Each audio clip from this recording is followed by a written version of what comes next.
안녕하세요. 저는 얼마 전 시댁 식구들의 욕심으로 남편과 이혼하고 지방에서 홀로 아이를 키우고 있는 40대 평범한 여성입니다. 오늘 제가 이렇게 사연글을 보내게 된 건 정말 욕심만 가득한 시댁 사람들의 진짜 모습을 많은 사람들에게 알려드리고 싶어서예요. 남편과 저는 평생을 지방에서 살아온 토박이들이에요.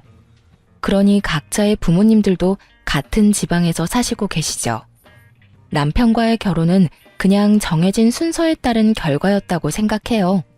물론 결혼이라는 건 좀 더 신중해야 하는 게 당연하지만 다르게 보면 여러 가지 상황이 충족되어야만 가능한 일이니 결혼할 상황이었다고 볼 수도 있죠. 솔직히 결혼할 때 시부모님을 보고 이 결혼이 나쁘지 않겠구나 싶기도 했었어요. 그만큼 괜찮은 분들이셨거든요. 그렇지만 문제는 그분들이 아니더군요. 바로 남편의 누나들이 문제였어요. 위로 10살 그리고 8살 차이가 나는 두 신우들이요. 제가 남편과 동갑이었으니 신우들과 저도 똑같이 나이 차이가 났어요. 그리고 첫 만남도 무척 인상적이었죠. 아가씨가 우리 동생이랑 결혼할 사람? 만나서 반가워요. 난 첫째 누나예요. 이렇게 예쁜 아가씨랑 결혼을 하다니 복 받았네 우리 동생. 근데 평소에 요리는 안 하나 봐요? 손톱이 엄청 긴 걸 보니까. 언니, 설마 그렇겠어? 동생이 엄마 덕분에 얼마나 입이 고급인데 설마 요리도 못하는 여자 데려왔으려고? 근데 공장에서 일한다는데 괜찮겠어요? 우리 동생 아침에 식사 안 하면 안 되는데 공장 다니면 일찍 나가야 해서 밥 차릴 수 있으려나 모르겠네. 신우들의 말에는 뾰족한 가시가 있었어요. 듣고 있는데 벌써부터 피곤하더군요. 그렇지만 제가 시누이들과 같이 살 것도 아니고 크게 문제 없을 거라 생각했어요. 시누들이 말하는 것만큼 남편이 유별나거나 그런 걸 요구한 적은 없었거든요. 솔직히 저도 당하고만 있는 성격은 아닌지라 만약 당연하게 그런 걸 요구했다면 당장이라도 박차고 나왔을 거예요. 지금 마음으로는 그때 그렇게 박차고 나왔더라면 나이 들어서 그런 마음고생은 안 했어도 됐지 않을까 싶은 마음이 들기도 하지만 그것도 제 팔자겠죠. 어쨌든 저희 결혼은 생각보다 순탄하게 흘러갔어요. 남편은 당시에 작은 회사에서 일하고 있었고 저는 공장에서 생산직으로 일하면서 열심히 생활을 이어나갔죠. 제 예상대로 신우들과 만나는 일은 그리 많지 않았어요. 대신 시부모님과는 자주 만났었죠.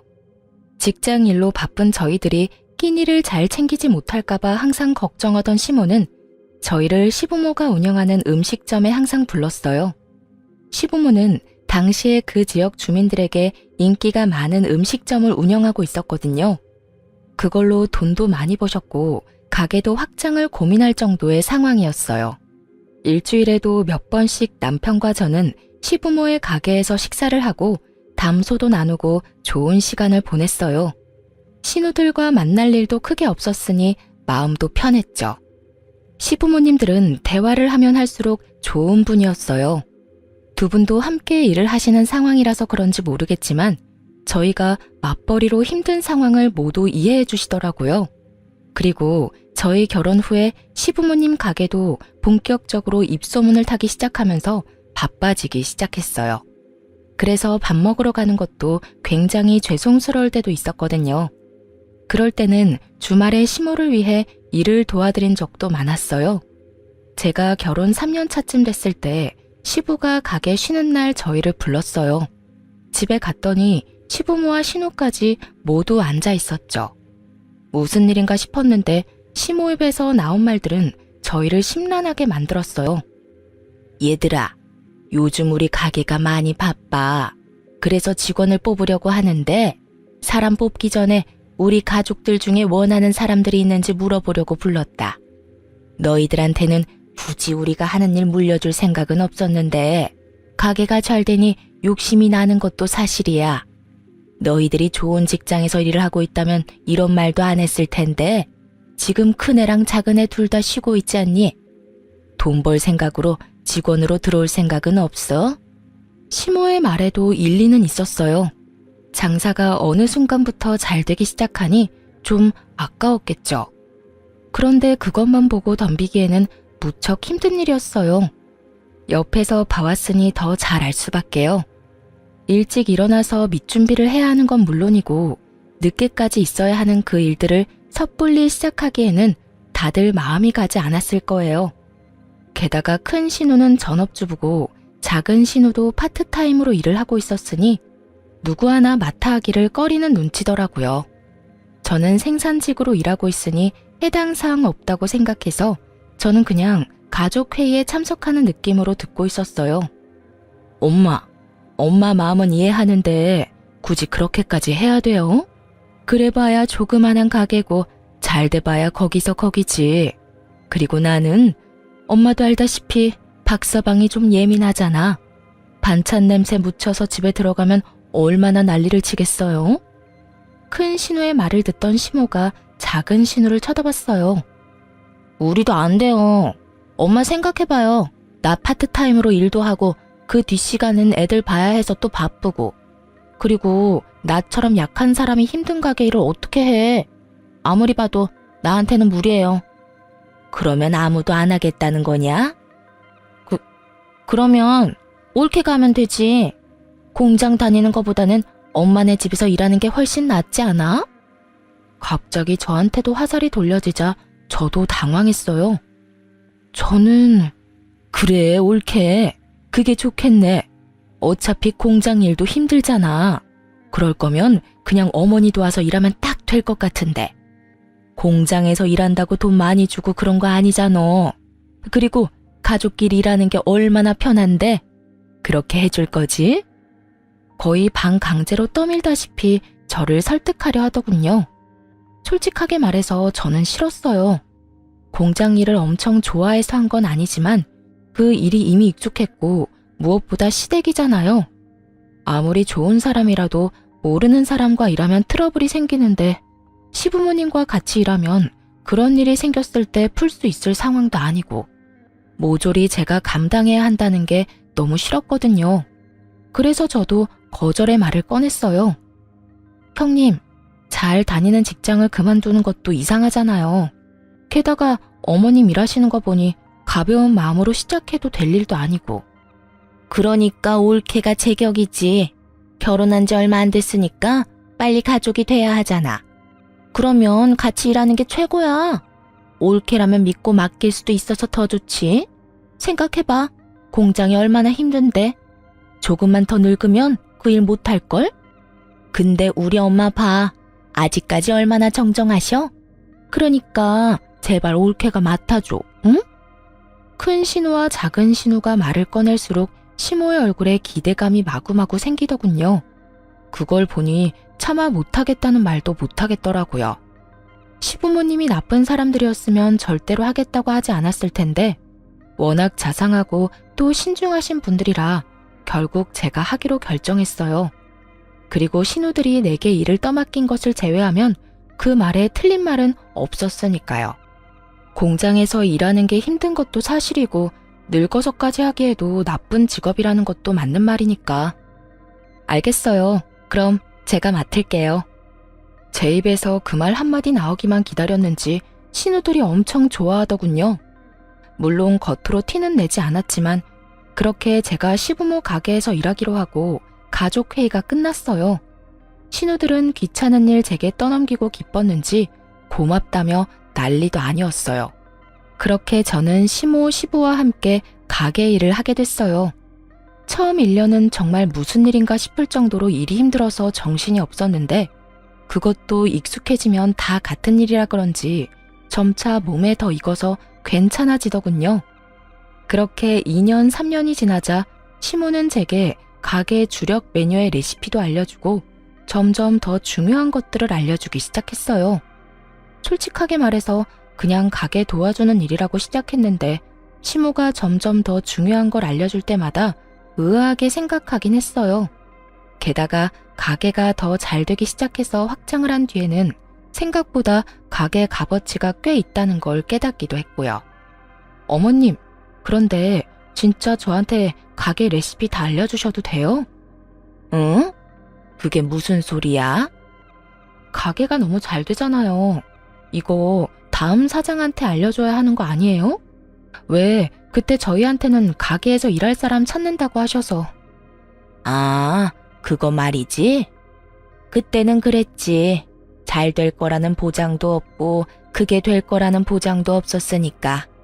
그때는 그냥 직원 뽑는다고 말한 거였지. 그래도 가족 중에 할 사람이 있으면 내가 가진 거 다 알려줄 생각이긴 했어.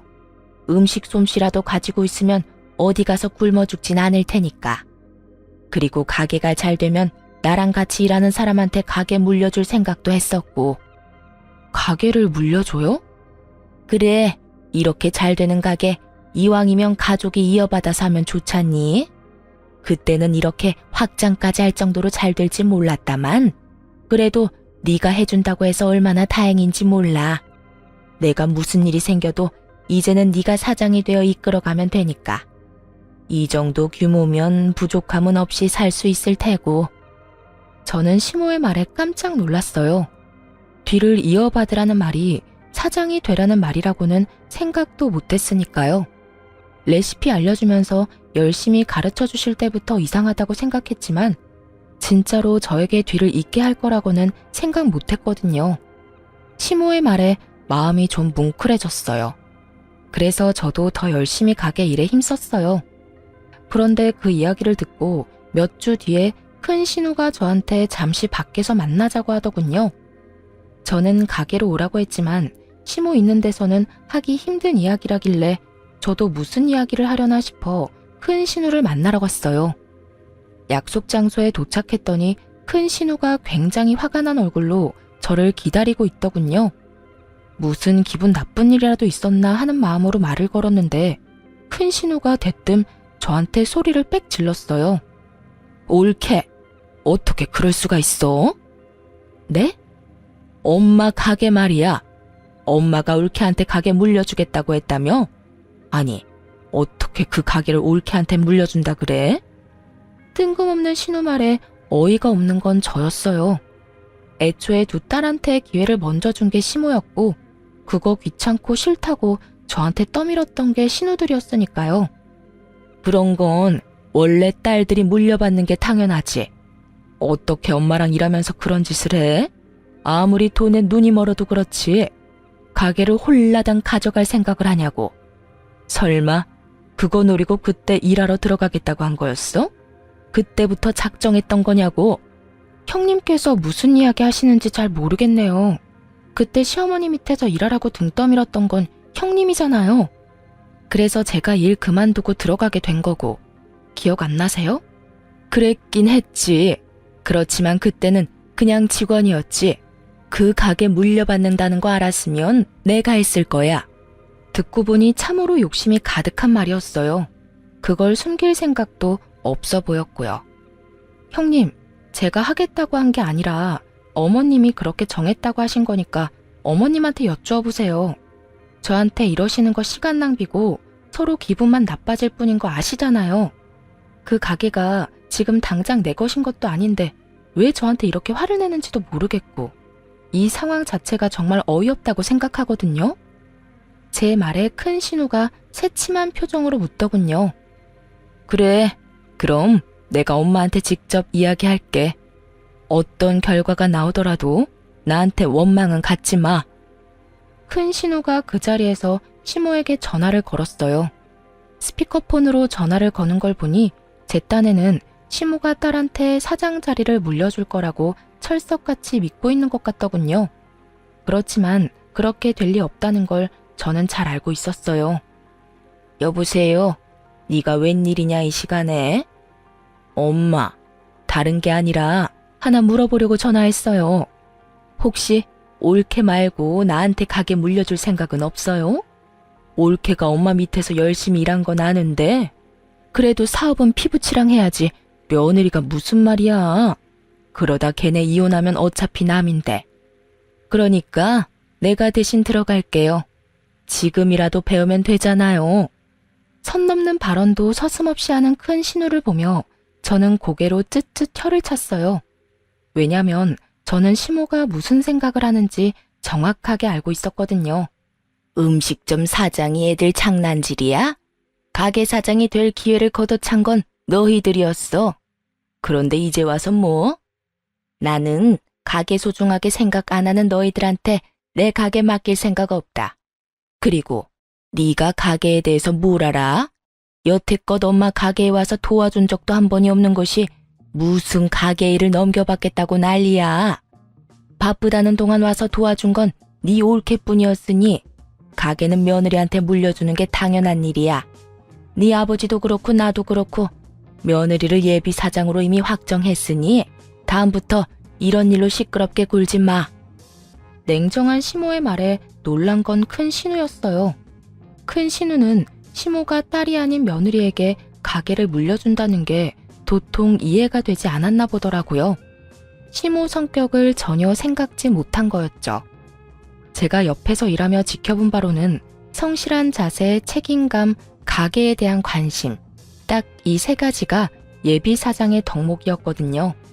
가족 회의에서 모든 가족이 모인 상태에서 이야기를 꺼낸 것도, 일부러 예비 사장 이야기를 꺼내지 않은 것도 모두 시모의 계획이었어요. 관심도 없는 사람에게 자리를 물려줘서 파산에 이르게 하느니 차라리 관심 있는 사람을 지원해줘서 가게를 잘 유지하고 싶었던 거죠. 그걸 모르고 그저 혈연이라는 이유만으로 가게 사장 자리를 탐낸 큰 신우가 시모에게 한 소리 듣는 건 당연한 순서였고요. 엄마, 앞으로 잘하면 되잖아. 옳게도 하는 걸 내가 못할 리도 없고. 그 문제가 아니라고 했지? 이미 며느리한테 가게 비법 다 알려줬으니 내 손 떠난 일이야. 그러니까 너도 더 이상 관심도 없는 가게 일에 관심 끊어. 하라고 할 때는 언제고 난리를 치더니만 왜 이제 와서 아깝냐? 그런 욕심 가득한 마음으로 가져갈 수 있는 게 아니다. 결국 제 앞에서 시모에게 망신당한 신우는 저를 한번 째려보더니 휙 돌아가 버리더군요. 저는 떠나는 큰 신우 등을 보며 상냥하게 말했죠. 살펴가세요, 형님. 멈칫하더니 돌아선 큰 신우 얼굴에 짜증이 가득하더군요. 그 뒤로 큰 신우는 가게에 대한 이야기를 한 적은 없지만 그 외의 일로 저를 타박하기 시작했어요. 눈에 가시처럼 여기는 게 고스란히 보였죠. 제가 아무 반응 없이 받아줬더니 선을 넘더라고요. 옳게도 참 너무하지. 욕심이 아무리 많아도 이러는 건 아니지 않아? 다들 그렇게 생각 안 해? 막말로 그 가게가 어째서 피 한 방울 안 섞인 며느리 손에 들어가야 하냐고. 다른 가족들이 모두 있는 곳에서 그렇게 말했다가 결국 시모 귀에 그 이야기가 흘러들어갔어요. 큰 신우가 저를 돈 욕심내는 나쁜 며느리라고 소문내고 다니는 바람에 시모가 화가 많이 났죠. 사실대로 말하자면 큰 신우가 저한테 나쁘게 하도록 일부러 놔뒀어요. 제가 아무 반응 없으면 저를 더 열받게 하려고 선을 넘을 테고 그걸 시모 귀에 들어가도록 적당히 상황만 만들면 시모의 분노가 더 클 테니까요. 저는 열심히 제 일만 하면 될 일이었죠. 저는 이런 이야기를 들으면 시모가 큰 신우로 혼낼 줄 알았거든요. 그런데 그게 아니었어요. 큰 신우가 제 험담을 한다는 이야기를 듣고는 오히려 제게 찾아와 아예 다른 일을 하셨어요. 아가, 미안하다. 내가 우리 집안 간수를 못해서 성실한 네가 험담을 듣도록 만들었어. 이게 다 내가 어정쩡하게 일을 처리한 탓이니 내가 다 책임지고 처리하마. 어머님, 그런 말씀 마세요. 그 어디에도 어머님 잘못은 없어요. 어머님이 저한테 얼마나 잘해주셨는데. 제가 괜찮다고 말했지만 시모는 강경하게 말하더군요. 내가 서류는 이미 다 정리해놨다. 가게 공동대표로 이름 올리는 일이야. 도장만 찍어라. 그러면 앞으로 네가 돈에 욕심이 있네만에 하는 말들은 들리지도 않을 게다. 대표가 가게 운영하는데 쥐들이 뭔 상관이겠니? 가게 와서 창문 하나 닦아보지도 않았던 것들이 입으로만 가게 위하는 척하는 걸 듣고 있으려니 괘씸해서 도저히 안 되겠어. 시모와 함께 가게 공동대표를 제안하시더군요. 결국 거의 반강제로 저는 시모 가게 공동대표가 됐죠. 어차피 그렇게 될 수순이긴 했지만 미리 넘겨주는 일도 쉬운 일은 아니었을 거예요. 피부치들이 살아있는데도 저한테 주겠다고 한 건 큰 마음을 먹은 거였겠죠. 제가 일을 형편없이 했거나 요령이나 피웠다면 아마 주시지 않았을 거예요. 그렇게 시모와 제가 공동대표가 되고 시모가 그것을 가족들에게 모두 이야기하면서 큰 신우는 저에 대해 그런 말을 더 이상 못하게 됐어요. 시모가 결정한 일에 입을 댔다가는 시모의 분노만 살 일이었으니 말이죠. 그렇게 가게 일도 마무리됐고 그 사이에 안 좋은 일들도 몇 있긴 했지만 그럭저럭 잘 지냈어요. 더 이상 신우들과 문제가 생길 거라고는 생각도 안 했죠. 가게 문제가 어찌됐든 명확히 끝나버렸으니까요. 그런데 갈등은 돈뿐만이 아닌 곳에서도 생겨나더라고요. 결혼한 지 10년쯤 되니 저도 40이 넘었고 시부모님 나이가 70의 끝을 바라보고 계셨어요. 언제까지나 정정할 거라고는 생각도 안 했지만 두 분 다 워낙 일하시는 걸 좋아하시고 또 건강도 잘 챙기셔서 아플 일은 없을 거라 생각했어요. 그런데 겨울 새벽부터 출근한 시부가 뇌졸중으로 병원 신세를 지게 됐어요. 밑준비를 위해 일찍 갔었는데 저와 시모가 없었다면 뇌졸중이 더 심해져 생명을 장담 못했을 수도 있다고 하더군요. 그래서 편마비가 생긴 시부로 인해 저희 부부와 시모는 매우 바쁜 생활을 보내야 했어요. 시부가 연세가 있어서 힘든 일은 못했지만 그래도 가게 돈 계산이나 서빙 같은 건 조금씩 도와주셨거든요. 그런데 그런 시부께서 아파서 병원에 입원해 있으니 누구라도 간병을 해야 했어요. 저와 남편 시모가 번갈아 가며 병원을 오가야 했죠. 그런데 힘든 일은 언제나 몰려오는 건지 친정엄마에게 온 연락은 저를 더 우울하게 만들었어요. 딸, 어쩜 좋아.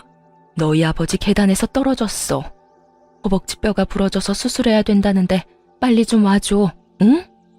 정말 청청병력 같은 소리였어요. 제가 외동딸이었기 때문에 어머니 말고는 도와줄 사람도 없었죠. 어쩔 수 없이 저는 시모에게 제 사정을 설명했어요. 그런데 시모도 남편도 그날따라 일이 있어서 안 된다고 하더군요. 저희 셋 다 간병을 하니 어쩔 수 없이 간병 안 하는 날은 밀린 일을 처리하곤 했거든요. 두 사람 다 미리 잡아놓은 약속이 있어 시모가 한 가지 좋은 생각을 떠올렸죠.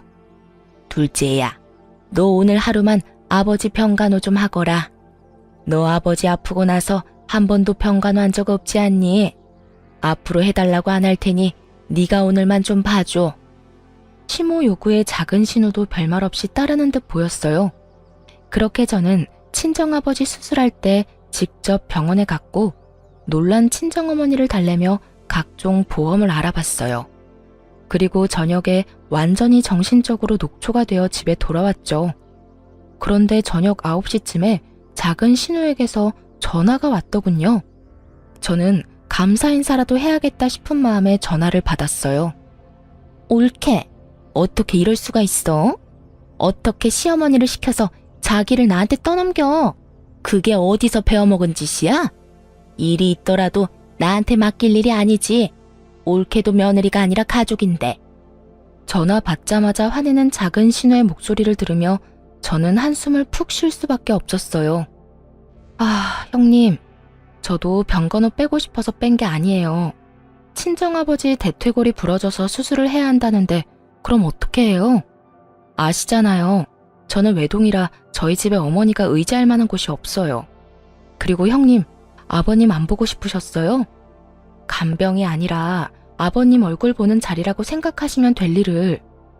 너 지금 나한테 가르치니? 어이가 없어서? 너만 바빠? 나도 바빠. 나도 우리 시부모님 수발 들기 바빠서 몸이 나만하질 않아. 결혼하면 출가 외인이고 각자 집안 챙기는 거지. 왜 남한테 피해 줘가면서까지 일을 떠넘겨? 정말 듣고 있으니 화가 다 나더군요. 시모가 이야기 꺼냈을 때는 그렇게 하겠다며 아주 공손하게 말 듣는 척 해놓고 결국 일 끝나고 저한테 전화해서 화풀이라니. 한마디 더 하려다가 어차피 말도 안 통한다 싶어서 네네 하고 전화 끊었어요. 다음에는 간병인을 고용해서라도 작은 신우는 절대 부르지 않겠다 다짐까지 했죠. 그런데 그 전화 받은 다음 날 작은 신우가 시부 입원한 병원 근처에 있는 어느 상가 빌딩에서 나오는 걸 봤어요.